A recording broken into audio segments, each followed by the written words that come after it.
Hello students, welcome to our computer class. So today I will teach you standard 7 computer quiz. The first chapter is computer hardware components. So let's start our first chapter.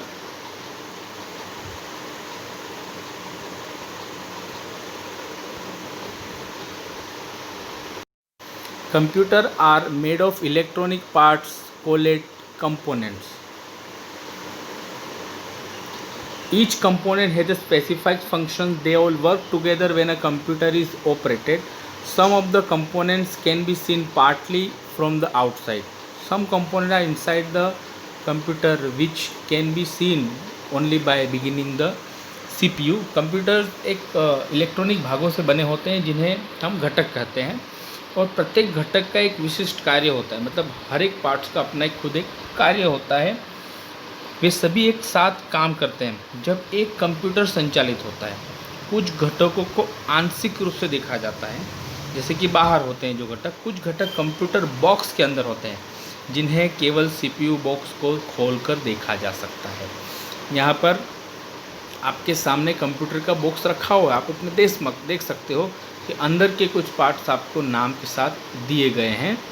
जैसे नाम है, हम इसके ऊपर टिक marks करते हैं, जैसे कि hard drive, CD DVD drive, motherboard, RAM, power supply, SMC, SMPC, processor pen और वीडियो रिकॉर्डर है।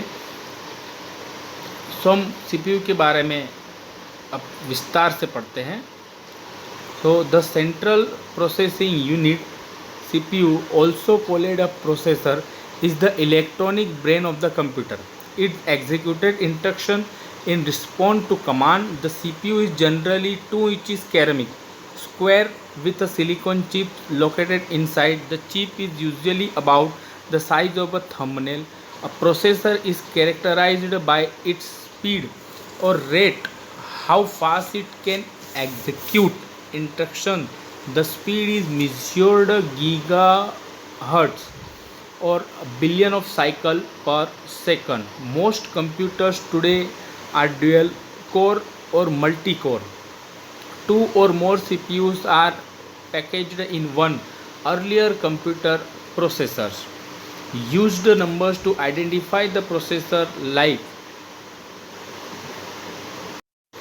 80, 386, 80, 486, etc. But now names like Pentium, Athlon, Duron and Celeron being used to addition to the different architecture 32-bit and 64-bit. Okay, next now I explain the processor means CPU and the CPU full name is central processing unit, जिसे हम processor भी कहते हैं। Computer एक electronic मस्तिष्क है, इसमें निर्देशों का निष्पादन होता है।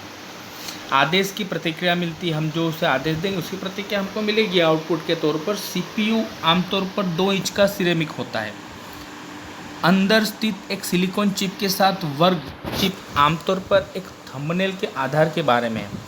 एक प्रोसेसर को इसकी गति या दर की तेज़ी से निष्पादित किया जाता है। इसकी विशेषता है कि निर्देश गति को गीगाहर्ट्ज में हम लोग नापते हैं, यानी गति को गीगाहर्ट्ज में यानी कि प्रति सेकंड अरबों चक्रों में मापा जाता है।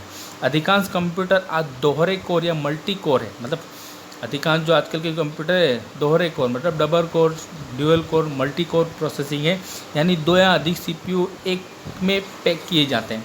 पहले कंप्यूटर प्रोसेसर का उपयोग करने के लिए सीरीज़ होती थी 80386, 80486 आदि जैसे नंबरों की पहचान करते थे, लेकिन आज है वो पेंटियम, एथलॉन जैसे नए नाम जैसे ड्यूरन और सेलेरॉन का उपयोग विभिन्न जगहों पर किया जाता है। जैसे 32 बिट और 64 बिट के अलावा भी कंप्यूटर्स की पहचान हम कर सकते हैं। तो सीपीयू के इस पॉइंट को आप प्रॉपर समझ गए होंगे। अब हम हमारे आगे वाले पॉइंट की ओर बढ़ते हैं, और जिसका नाम है memory. Okay, now I read and okay, the main memory is divided into RAM means random access memory and read only memory. ROM is a memory chip for storing data that can be read only. Its contents are created at the time of manufacturing and cannot be changed. Its contents are not lost when power is removed for the computer. क्या कहता है इसमें कि जो प्राथमिक memory होती है computer की, कि रोम डेटा स्टोर करने के लिए एक मेमोरी चिप है जिसे केवल पढ़ा जा सकता है और इसकी सामग्री निर्माण के समय बनाई जाती है और इसे बदला नहीं जा सकता। जब कंप्यूटर में बिजली हटा दी जाती है तो इसकी सामग्री खो नहीं जाती। मतलब जब हम बिजली मतलब पावर सप्लाई ऑफ हो जाएगा तब इसकी जो सामग्री है हम लॉस्ट नहीं कर सकते, खो नहीं देंगे, वैसे की वैसी रहेगी। Next point is the RAM is a use to store data and interest data are currently being processed by computer. Data is temporary store in the RAM till it is save to the hard disk. The data is RAM is erased, is switched off. The ROM, the more RAM a computer has, the more data it can access quickly. So more the RAM, the faster a computer performs task. RAM को समझ लेते हैं हम।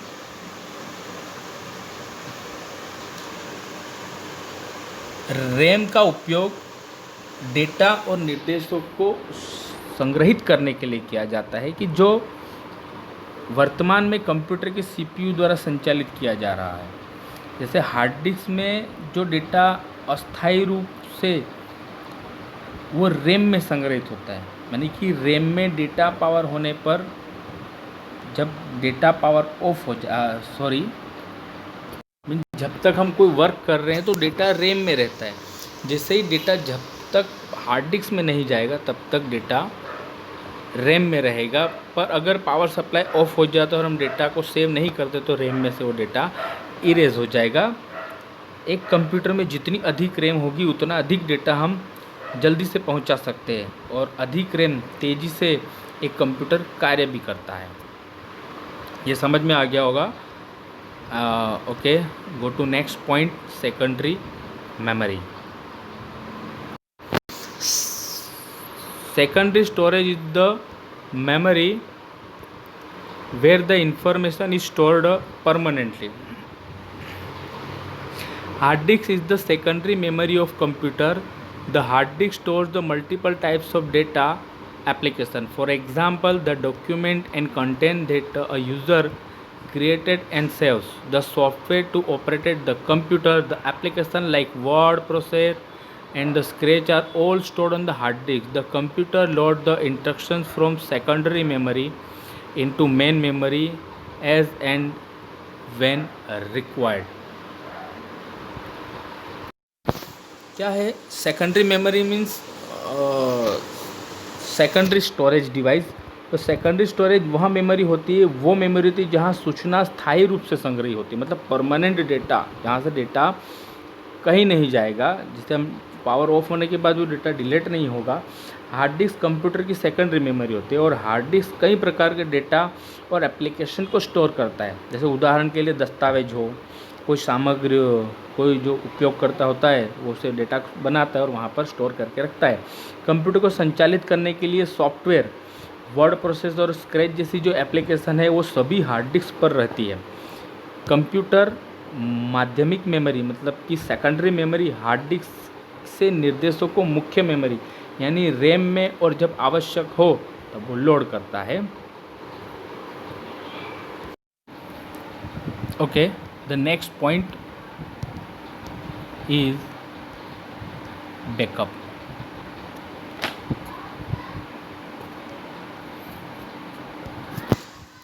Making a copy of data is called backup. Backup of data and information that they created is important. Many backup options are available, like mailing copy of the contents to yourself, taking a backup on pen drive, CD, DVD or another computer. This ensures that even if one device fails, you have copy of the contents and can access it using another computer. Backup means किसी data की copy बनाना, उसे हम backup कहते हैं। आपके द्वारा बनाए गए जो डेटा है और जानकारी है उसका बैकअप महत्वपूर्ण है, मतलब उसको स्टोर करके रखना वो महत्वपूर्ण है, उसको सेव करके रखना वो बैकअप है। कई बैकअप विकल्प उपलब्ध है, जैसे अपने आप को कंटेंट की कॉपी मेल करना, जैसे पेन ड्राइव, सीडी, डीवीडी या किसी अन्य कंप्यूटर पर बैकअप लेना। यह सुनिश्चित करता है कि एक उपकरण विफल होने पर भी, मतलब एक डिवाइस वो फेल हो जाता है या तो कोई कार्यवश वो बंद हो जाता है, तो आपके पास जो सामग्री आपने जो तैयार की वो आप दोबारा उसको यूज़ कर सकें, किसी अन्य कंप्यूटर का उपयोग करके इससे आप एक्सेस कर सकते हैं। Next point is power supply. The computer has power supply unit called SMP. SMP full form is switch mode power supply, for which all the components get power. This power supply unit in a computer converts the power from the wall outlet to the type of power needed. Power supply को हम बिजली की आपूर्ति भी कह सकते हैं। Computer में पावर सप्लाई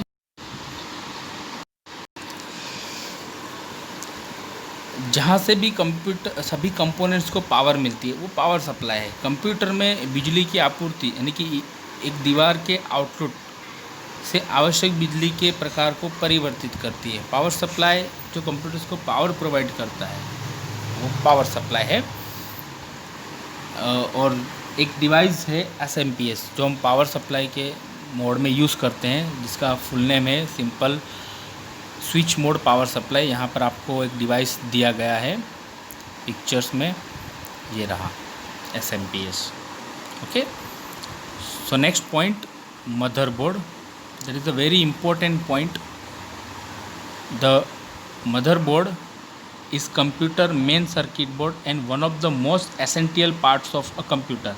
ध्यान रखना यहाँ पर क्या कहते हैं, most essential parts of the computer system. It's hold together the CPU, central processing unit, memory and connector for input and outputs devices. The motherboard connects directly or indirectly to every part of the computer. Motherboard computer का मुख्य circuit board है और computer के सबसे आवश्यक भागों में से एक है। यह इनपुट और आउटपुट के लिए CPU यानी कि सेंट्रल प्रोसेसिंग यूनिट, मेमोरी और कनेक्टर्स को एक साथ रखता है। मदरबोर्ड कंप्यूटर के हर हिस्से में प्रत्यक्ष या अप्रत्यक्ष रूप से जुड़ता है। The main components of motherboard. Next point, ports. Ports is the different types of. Computer के पीछे कई सर्किट मिलती हैं। At the back of the computer we find many sockets. The many sockets for first is PS2 port. Mouse और keyboard को जोड़ने के लिए उपयोग किया जाता है। What is the use of PS2? Used to connect the mouse and keyboard in older computers. Next is the Ethernet port. Used to connect the network cable. Network cable को जोड़ने के लिए इसका उपयोग किया जाता है। Audio in audio outputs that connect various audio devices including speaker, microphones and headphones. Audio device करने का जिसमें स्पीकर, माइक्रोफोन, हेडसेट आदि हम उसमें शामिल कर सकते हैं। And 4 point is VGA, monitor is connected to this port. VGA port में हम हमारे कंप्यूटर की स्क्रीन जो है मॉनिटर है उसको हम अटैच कर सकते हैं। Next port is USB port. The universal serial bus port is the one of the most powerful port. This USB port is you attach a variety of devices such as a mouse, printer, keyboard, web cameras, USB flash drives and digital cameras to the computer quickly. It was introduced in 1997. Most peripherals have a USB. USB यानी कि universal serial bus port सबसे उपयोगी में से एक है। और USB port आपको विभिन्न प्रकार के डिवाइस जैसे कि mouse, printer, keyboard, web camera, USB flash drive और कंप्यूटर को डिजिटल कैमरा जैसे डिवाइस हम जोड़ सकते हैं उससे। 1997 में ये पेश किया गया था, रखा गया था। अधिकांश बाह्य उपकरणों का एक USB संस्करण होता है। Next point is power card socket. Connect to the computer's power cable, computers के पावर केबल से कनेक्ट कर सकते हैं इससे। Next point 7, fan cools the parts that heat up, गर्म करने वाले भागों को ये ठंडा करता है। फैन्स कंप्यूटर्स के अंदर अवेलेबल होता है, आप देख सकते हैं यहाँ पर एक पीछे साइड ये फ़ैन दिया हुआ है, ओके। और एक फ़ैन हमने आगे स्क्रीन में दिखा था, ये रहा हमारे पास एक और प्रोसेसर फ़ैन है, जिसका काम ही यही है कि अंदर के जितने भी पार्ट्स से अगर जो कोई पार्ट हीट करता है, गर्म ज़्यादा होता है, तो उसको ये ठंडा कर देता है। Clear? Okay students, so next part में हम हमारे आगे के point peripherals, input output device हम देखेंगे।